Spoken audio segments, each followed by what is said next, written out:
A website looks great until you open it on a mobile phone. Maybe content overlaps, images do not fit and overlap the screen, buttons are not visible, or the entire layout suddenly falls apart.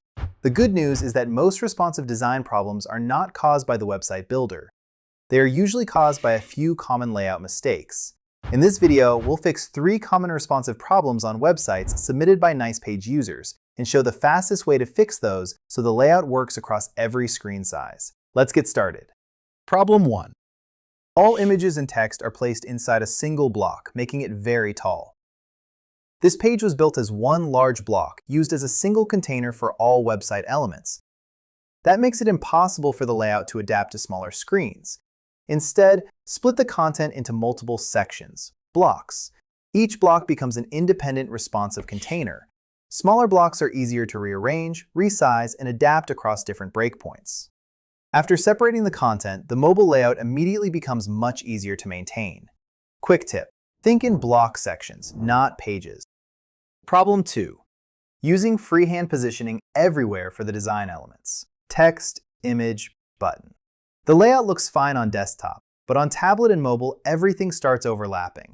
Instead of positioning every element individually, place related content inside a grid or box. These containers automatically reorganize content as the screen becomes smaller. Now each column stacks naturally. Spacing stays consistent. The layout becomes much more flexible. Quick tip: use grids and boxes for structure. Don't overuse the freehand positioning. Problem 3.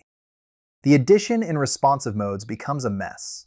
This project started correctly, but after dozens of changes on tablet and mobile, the responsive versions became inconsistent.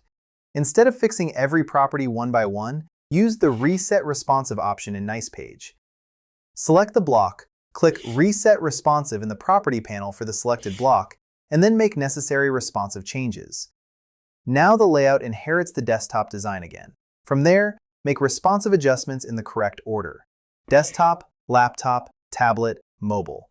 Always move from larger screens to smaller ones. Quick tip: if responsive becomes unpredictable, first, reset. Second, edit. Best practices.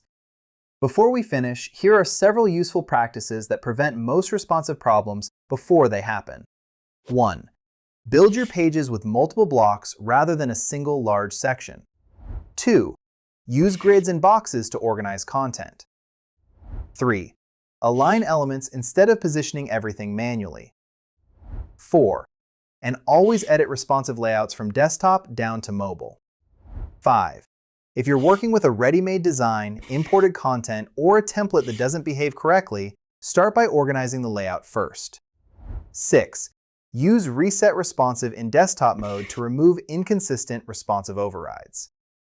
Following these simple rules makes responsive design much easier across every project. Responsive design is not about fixing mobile after your website is finished. It's about building a layout that adapts naturally from the beginning. If you're learning responsive web design, website builders, or no-code web design, subscribe for more tutorials. Thanks for watching.